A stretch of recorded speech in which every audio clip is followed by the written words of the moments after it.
Travel thousands of miles into the vast emptiness of the Pacific Ocean, and you will eventually find a tiny speck of land called Rapa Nui.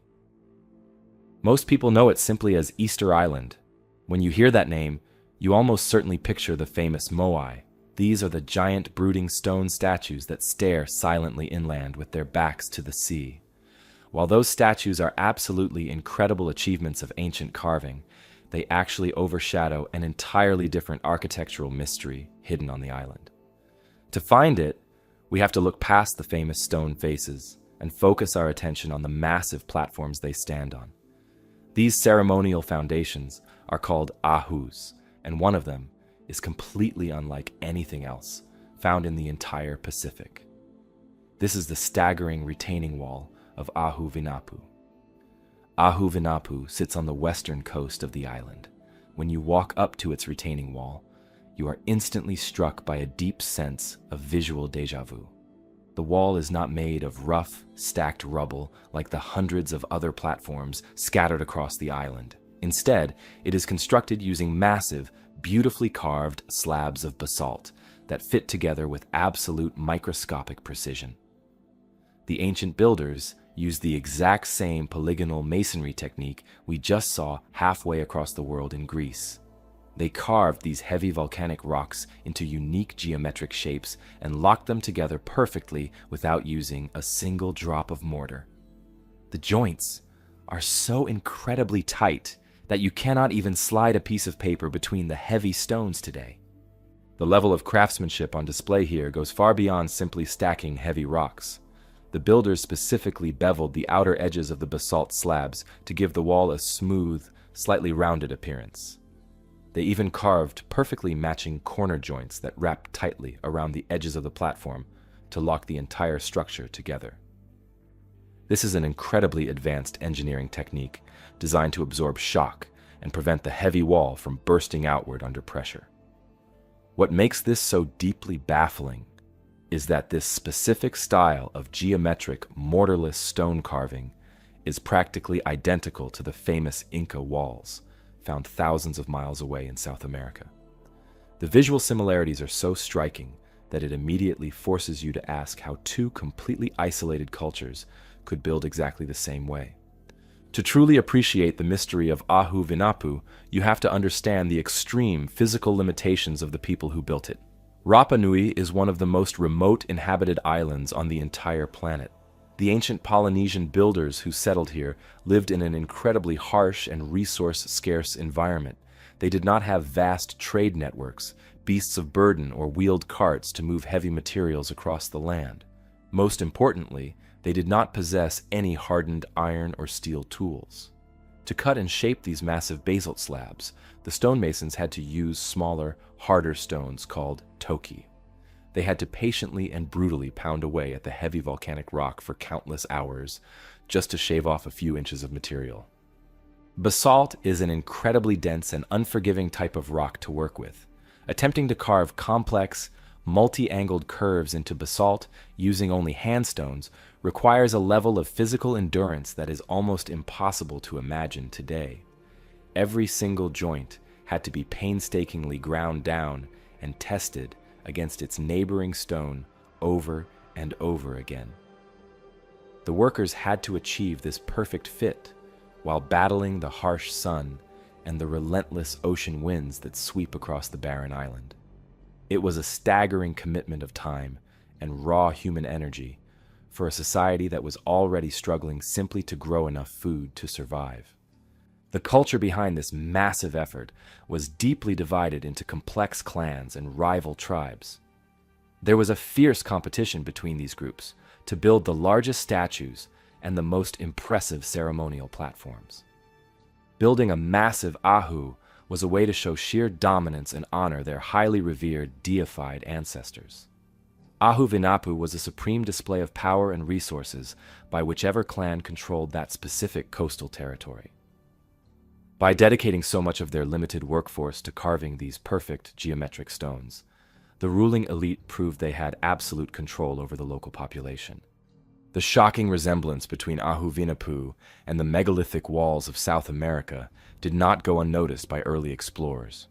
In the middle of the 20th century, a famous Norwegian adventurer named Thor Heyerdahl became absolutely obsessed with this architectural connection. Mainstream history insisted that the vast Pacific Ocean was an impossible barrier and that ancient cultures could never have crossed it. Heyerdahl completely rejected this idea.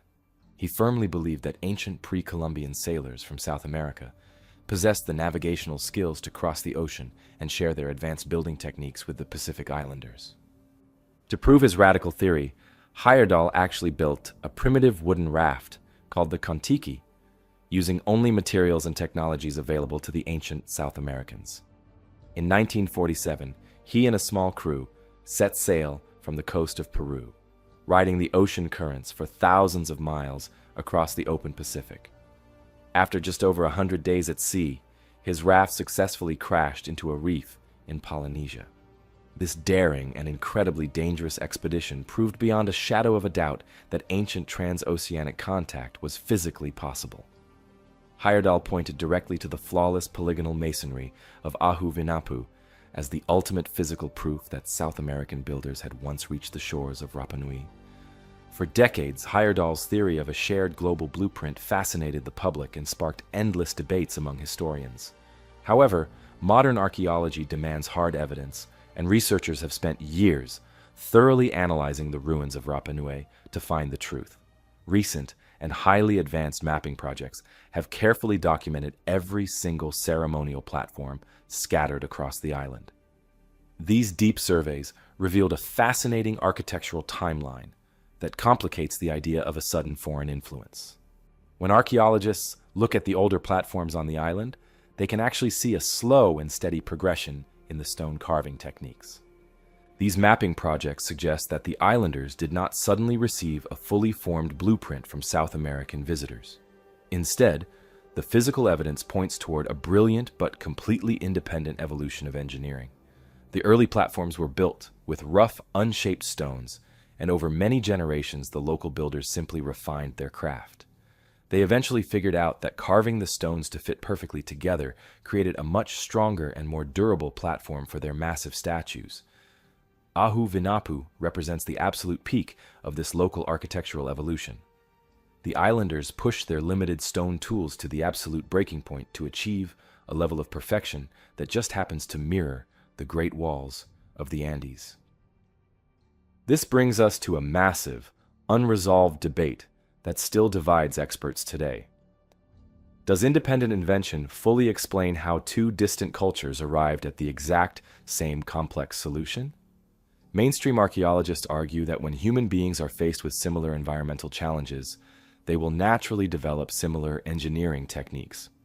They believe the islanders and the South Americans both realized that interlocking mortarless stones were the best way to survive earthquakes and heavy weathering. It is a highly practical solution to a shared structural problem. But other researchers look at the highly specific, beveled edges and the perfectly wrapped cornerstones of Ahu-Vinapu and refuse to accept it as pure coincidence. The idea that ancient maritime cultures were quietly sharing a highly specific building technique across vast oceans remains a deeply compelling mystery. It forces us to reconsider the true capabilities of ancient sailors and the hidden connections that might exist between isolated civilizations. We are left wondering if the ocean was really a massive barrier, or if it was actually a bustling highway for shared knowledge. Ahu-Vinapu forces us to question whether ancient maritime cultures shared this highly specific building technique across vast oceans. To find the roots of this geometric masonry, we must leave the Pacific and look at walls built long before the Roman Empire dominated Italy.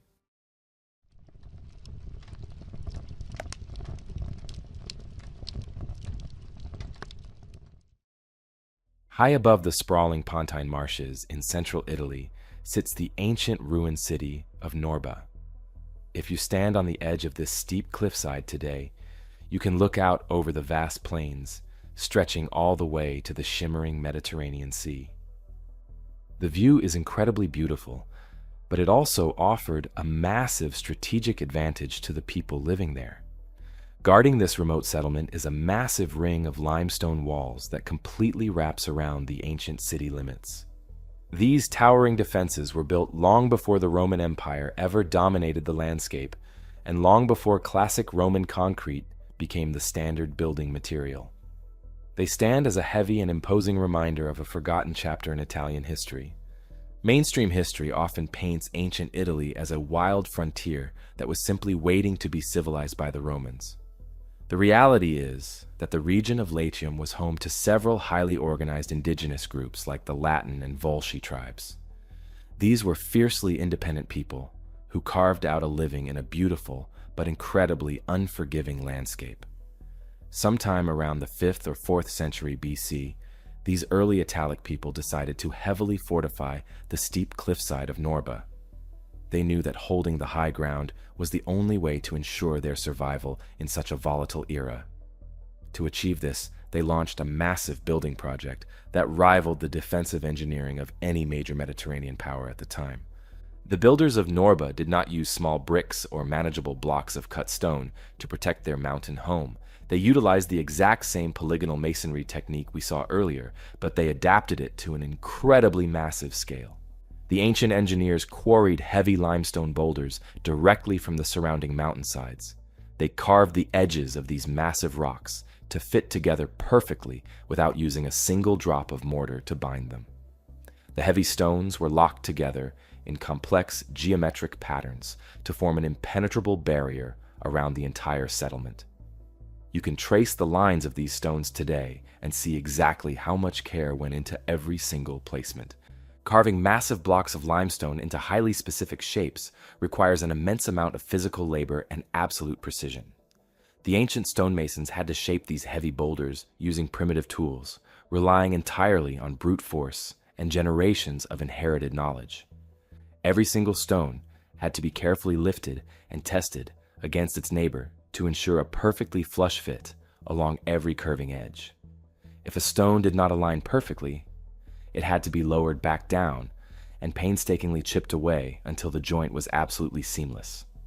Doing this repeatedly with stones weighing several tons each introduces a level of physical exhaustion that modern builders actively avoid. This staggering physical effort produced a defensive wall that was incredibly stable and deeply intimidating to any approaching army. What makes the walls of Norba truly spectacular is how seamlessly they blend into the raw natural landscape of the mountain. The ancient builders did not just place the wall on top of the hill, but actually carved the lowest foundation stones directly into the steep limestone cliffside. The defensive barrier feels like a natural extension of the mountain itself, rising organically from the bedrock to protect the city above. The sheer scale of this heavy engineering is most obvious when you walk through massive defensive entrances like the Porta Maggiore. These main gates are framed by enormous solid blocks that demonstrate a highly advanced understanding of structural balance and load-bearing weight. Standing beneath these monolithic arches gives you a profound sense of how small the approaching enemies must have felt.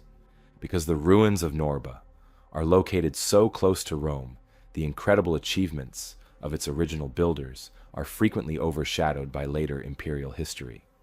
When you travel through the Italian countryside, you expect to see the remnants of the Roman Empire dominating every single hilltop. For a long time, visitors and even early historians assumed these massive fortifications were early Roman Republic initiatives. It is easy to look at a massive feat of ancient engineering in Italy and automatically hand the credit over to the famous Roman legions.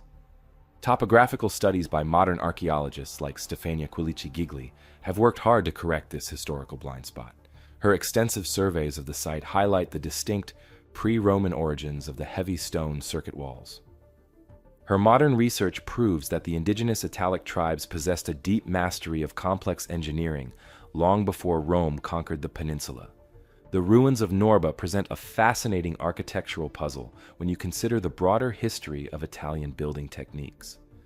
This is a region that eventually became world famous for inventing and perfecting a highly durable form of ancient concrete. The Romans used their famous volcanic ash cement to build massive domes, aqueducts, and sprawling bathhouses across the entire known world.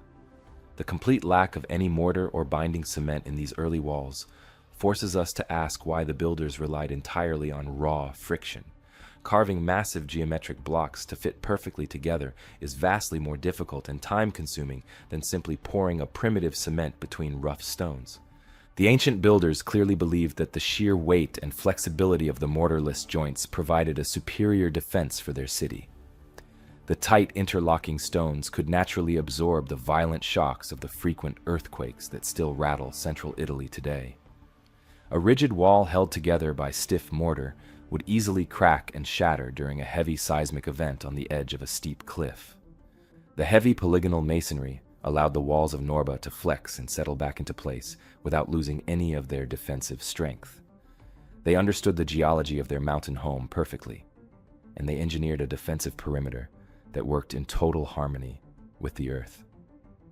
It is a brilliant display of practical engineering, designed to survive both invading armies and the violent forces of nature. Defending and maintaining a massive stone city at such a high altitude required a staggering logistical effort from the local population. The inhabitants had to haul every single piece of timber, food, and daily supplies up the steep, winding mountain paths just to survive. There were no wide paved roads or heavy transport wagons capable of making that brutal climb up the rocky cliff face.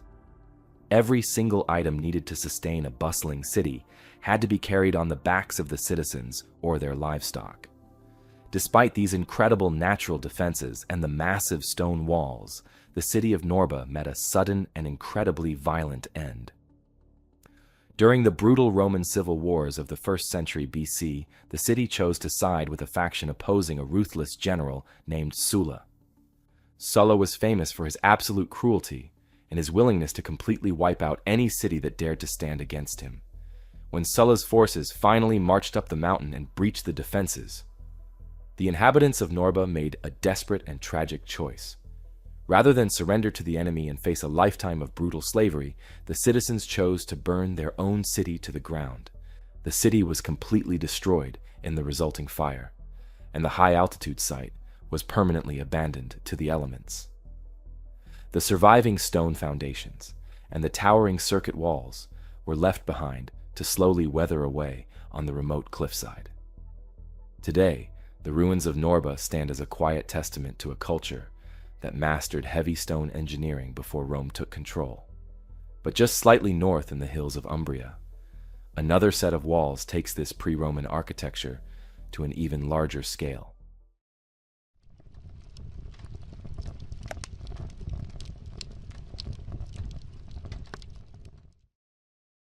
Deep in the center of the Italian peninsula lies a lush region known as the Green Heart of Italy. Umbria is a deeply peaceful place, defined by rolling hills, thick forests, and quiet medieval towns perched high on steep mountain ridges. When you wander through the narrow streets of towns like Aemilia or Spoleto, you might assume everything around you was built during the Middle Ages. But if you walk to the outer edges of these settlements and look down at the foundations they rest upon, you will find something vastly older. Supporting these heavy hilltop towns are massive retaining walls made of enormous, tightly fitted limestone boulders. These hidden foundations tell the story of a forgotten people who mastered the mountains long before the Roman Empire was even a thought. The builders of these massive walls were an indigenous group known as the Umbri. Roman historians like Pliny the Elder actually considered the Umbri to be the oldest known population in all of Italy. Their culture was thriving across the region as far back as the 6th century BC, and likely much earlier. They were a fiercely independent people who needed to carve out secure living spaces in a highly uneven and challenging landscape. To protect their communities from rival tribes and the harsh elements, they decided to build their settlements on the highest, most defensible peaks they could find. Moving an entire society up a steep mountain required them to completely reshape the natural terrain to create flat, stable ground. To achieve this massive terraforming project, the Umbri engineers utilized the exact same polygonal masonry technique we have seen at other ancient sites. They quarried thousands of tons of heavy limestone directly from the surrounding hillsides. Instead of carving the rock into neat, manageable bricks, they shaped the massive boulders into complex geometric polygons. They fitted these heavy, irregular stones perfectly together without using any mortar to create sprawling retaining walls along the slopes. The sheer volume of rock hauled up the hillsides to create these continuous terraced barriers is absolutely staggering to witness in person. The physical effort required to lift and perfectly place multi-ton boulders on a steep incline demonstrates a deeply organized and highly capable workforce. The city of Amelia features some of the most impressive examples of this ancient defensive architecture anywhere in the Mediterranean. The massive circuit walls stretch for hundreds of feet along the steep hillside and feature individual limestone blocks that are taller than a full-grown man. The builders had to carefully maneuver these enormous stones up the gradient and lock them into place while constantly fighting the relentless pull of gravity. They did not have the luxury of modern cranes or heavy steel machinery to ease the burden. The entire project relied entirely on raw human muscle, thick wooden levers, and a profound understanding of structural physics. These massive polygonal walls were not just built to stop invading armies. Their primary function was to act as a dynamic shield against the immense geological pressure of the mountain itself. When you build a town on a steep slope, you have to hold back thousands of tons of earth and rock that constantly want to slide downward. The Umbri builders understood that a standard rigid wall would simply snap under the crushing weight of a landslide. By carving the heavy limestone blocks into complex, interlocking shapes, they created a wall that naturally distributes the massive weight of the earth behind it. The multi-angled joints force the heavy structural load to disperse evenly across the entire barrier rather than pushing against a single weak point. Another massive threat to any retaining wall is the buildup of groundwater during heavy storms. If water gets trapped behind a solid wall, the resulting hydrostatic pressure will eventually blow the entire structure apart. The genius of the mortarless polygonal design is that the microscopic gaps between the fitted stones act as a natural drainage system. When heavy rains soak the mountain, the water simply seeps through the joints without compromising the strength of the massive stones. This brilliant adaptation prevents water pressure from building up and keeps the heavy dirt terraces perfectly stable all year round. The true brilliance of this engineering choice becomes incredibly obvious when you look at the violent seismic history of central Italy. The Umbria region sits directly on top of highly active fault lines and experiences devastating earthquakes on a regular basis. Over the centuries, these violent tremors have completely leveled modern towns and shattered heavily reinforced concrete buildings. Yet the ancient polygonal walls of Amelia and Spoleto have stood strong and held the mountains in place through every single disaster. Recent surveys conducted by local Italian archaeological superintendencies have carefully documented the incredible structural health of these ancient barriers. Their modern laser scans and ground tests reveal that the mortarless joints are performing exactly as the ancient engineers intended. When a severe earthquake strikes the region, the energy ripples straight through the mountain and hits the retaining walls. Because the heavy limestone blocks are not glued together with rigid mortar, they are free to shift slightly and absorb the violent shockwaves. The complex jigsaw puzzle design allows the stones to dance with the shaking earth before settling right back into their perfectly locked positions. It is a highly sophisticated form of earthquake resistance that modern engineers are only just beginning to fully understand and replicate. The fact that these ancient walls survive while modern concrete fails proves just how deeply the Umbri understood the natural physics of their environment. They designed a building system that works in perfect harmony with the violent geology of the Italian peninsula. This incredible survival rate introduces a fascinating historical mystery regarding how these early tribes actually developed such sophisticated building techniques. Mainstream archaeology typically expects to see a clear developmental phase when a culture invents a new form of complex engineering. We should theoretically find older, rougher walls that show the Umbri slowly figuring out the advanced, load-bearing mathematics of polygonal masonry over many generations.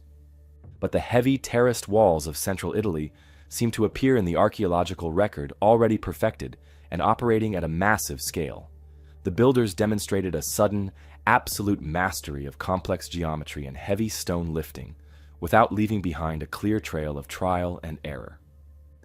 This lack of a clear learning curve forces us to look objectively at alternative perspectives regarding the origins of the technique. Some independent researchers look at the sudden appearance of these flawless, mortarless walls and suggest the Umbri may have been taught by an outside source. They wonder if a highly advanced seafaring culture traveling the Mediterranean might have shared this specific earthquake-resistant blueprint with the native Italian tribes. Others argue that the Umbri simply discovered the technique themselves out of pure necessity and lost their early prototype walls to the very landslides they were trying to stop. Whichever theory is true, the sheer scale and perfection of the surviving walls command absolute respect from anyone who visits them. The ancient engineers left behind a permanent masterclass in how to build a civilization that can survive the most violent forces of nature. The ancient fortifications of Umbria prove that polygonal masonry is the ultimate defense against a shifting landscape. But to see the absolute pinnacle of this earthquake-resistant blueprint, we have to travel high into the Andes to a fortress that defies all logical explanation.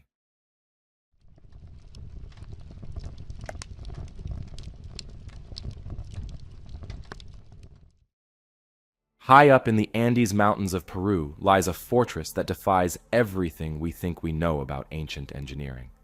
If you stand on the high plateau overlooking the historic city of Cusco, you will find yourself staring at the massive zigzagging walls of Sacsayhuaman. The air up here is thin, and the landscape is incredibly rugged, but the ancient builders somehow managed to create a complex that feels entirely out of this world. The site consists of 3 massive terraced walls that stretch for hundreds of feet across the green plateau. These walls do not run in straight lines, but instead zig and zag sharply, like the jagged teeth of a massive saw. To the ancient people of the Andes, this specific shape was meant to mirror the deadly lightning bolts of their sky god. Most mainstream history books will tell you that Sacsayhuaman was built in the 15th century by the famous Inca emperor Pachacuti. The Inca were an incredible civilization who rapidly expanded their empire across the harsh mountains, and they certainly utilized this fortress to defend their capital city. But when modern archaeologists look closely at the deepest foundations of the site, they find a much more complex historical timeline.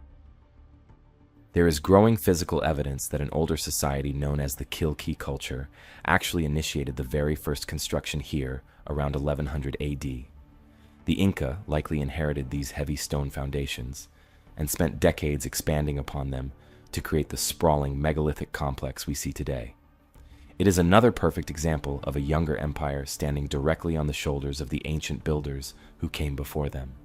What makes Sacsayhuaman the ultimate architectural mystery is the sheer, incomprehensible scale of the stones used to build it. The builders did not use small bricks or manageable blocks of cut rock to form these massive terraces. They used enormous boulders of andesite, which is an incredibly dense and punishingly hard volcanic rock found high in the mountains. Many of the individual stones sitting in the lowest foundation levels weigh well over 100 tons each. To put that into perspective, a single block weighs more than a fully grown blue whale or a modern commercial airplane. Trying to comprehend how human beings moved objects of this massive size without the aid of heavy machinery is a mental puzzle that leaves modern engineers completely baffled. The ancient builders did not just drag these massive boulders into a rough pile and call it a day. They carved these heavy andesite rocks into complex geometric shapes and locked them together perfectly, like a massive stone jigsaw puzzle. This is the exact same polygonal masonry technique we saw in Greece and Italy, but here it is executed on a scale that borders on the impossible. The stones are fitted together with such microscopic precision that you cannot even slide a single piece of paper between the joints today. They achieved this flawless fit without using a single drop of mortar or modern cement to bind the heavy rocks together. It is a level of three-dimensional, interlocking perfection that modern stonemasons would struggle to replicate even with laser-guided cutting tools. To understand why they went through this grueling physical effort, We have to look at the violent geology of the Andes. Just like the Mediterranean, this region is highly active and heavily prone to massive ground-shattering earthquakes. Modern geological assessments by experts like Arturo Rey de Castro have focused heavily on the incredible seismic resilience of these mortarless walls. His research highlights the dynamic nature of the interlocking joints and how they actually save the walls from catastrophic failure. When a severe earthquake strikes the Cusco Valley, the energy ripples straight through the mountain and hits the massive terraces. Because the stones are not glued together with rigid mortar, they are completely free to move and absorb the kinetic shockwaves. The massive andesite blocks will actually separate slightly and dance with the violent movement of the earth. Once the violent shaking finally stops, the immense weight of the stones forces them to settle right back into their original perfect alignment. It is a highly sophisticated form of natural shock absorption that has allowed the walls to survive centuries of devastating tremors. When a massive earthquake hit Cusco in 1950, it completely leveled the rigid colonial buildings built by the Spanish. The ancient Inca walls of Sacsayhuaman simply absorbed the violent shock and remained standing without a single stone falling out of place. This proves that the ancient engineers understood the destructive physics of their environment perfectly and designed a structural countermeasure that outlasts modern architecture. The logistical nightmare of actually building this fortress is where the mystery becomes truly profound. The ancient Andean people lived in a world completely devoid of the heavy tools and transport methods we take for granted today. They did not have wheeled carts, and they certainly did not have beasts of burden capable of pulling 100-ton rock. Llamas were the only domesticated pack animals in the region, and they can only carry light loads of food and textiles. This means every single massive boulder had to be moved using sheer human muscle and thick ropes made from woven plant fibers. The physical friction of dragging a rock the size of a house across rough mountain terrain would easily snap standard ropes and crush heavy wooden rollers. The challenge becomes even more overwhelming when you trace the origin of the massive stones. The primary andesite quarries are located several miles away from the main construction site, across highly uneven and treacherous terrain. To get the stones to the plateau, the ancient workers had to drag them down steep mountainsides, across wide river valleys, and back up the steep slopes surrounding Cusco. Dropping a 100-ton boulder during this dangerous journey would be an absolute disaster and could easily crush an entire team of workers in an instant. There are actually several massive abandoned stones scattered along the ancient transport routes that the locals refer to as tired stones. These heavy monoliths never made it to the final construction site, and they serve as a stark reminder of the frequent and deadly failures faced by the ancient hauling crews. When the Spanish conquistadors first arrived in Cusco in the 16th century, they were absolutely terrified by the sheer size of Sacsayhuaman. They could not comprehend how a society without iron tools could have erected such a massive fortress. In their desire to build a new colonial capital, they decided to dismantle the ancient walls to use the stones for their own churches and houses.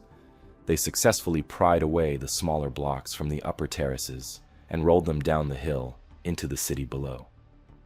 But when they reached the foundational layers, they were completely defeated by the sheer mass of the polygonal stones. The largest 100-ton boulders remain exactly where the ancient builders left them because the Spanish simply did not have the technology to move them. Beyond the impossible transportation, the actual carving process presents an equally massive historical puzzle. Andesite is an igneous rock that is notoriously difficult to cut and shape, even with modern steel tools. The ancient builders did not possess any hardened iron or steel chisels to carve out these complex, sweeping curves. Mainstream archaeology suggests they used smaller river stones to pound away at the heavy boulders for months on end. While this method can eventually wear down the rock, it makes the flawless microscopic precision of the interlocking joints incredibly difficult to explain. Achieving a perfectly flush fit on a multi-ton boulder by simply bashing it with another rock requires a level of physical control that defies simple logic. Because the official explanations often fall short of explaining the physical reality of the site, some researchers have started looking for alternative answers. They carefully examine the massive stones and point out strange geological anomalies that do not align with standard carving techniques. Some of the most intriguing evidence centers around traces of extreme heat found on the very edges of the stones. In certain sections of the wall, the andesite appears to have a strange glassy texture that looks heavily melted rather than physically chipped away. Geologists refer to this process as vitrification, and it only happens when rock is exposed to temperatures reaching thousands of degrees. Finding vitrified stone on an ancient fortress wall introduces a fascinating and highly controversial debate among independent researchers. Some suggest that the ancient builders may have possessed an unknown technology capable of generating localized extreme heat to literally melt the stones into shape. This would explain how they achieved the flawless microscopic joints without using iron chisels or endless pounding. Others theorize they may have used highly acidic plant extracts to chemically soften the outer layer of the stone before pushing the heavy blocks together. While these theories step outside the bounds of traditional history, they remain grounded in the measurable physical anomalies found directly on the rocks themselves. The debate over how the stones were shaped will likely continue for decades, but the sheer presence of the walls is an undeniable fact. Sacsayhuaman is the ultimate display of heavy stone engineering, and it perfectly highlights the global nature of this architectural mystery. We have now seen this exact same polygonal blueprint utilized by completely isolated cultures spread across the entire planet. From the steep mountains of Greece and the hidden hills of Italy, to a tiny remote island in the Pacific, and finally here in the high Andes. The builders carved massive irregular stones and locked them together perfectly without mortar to survive the most violent earthquakes our planet can produce.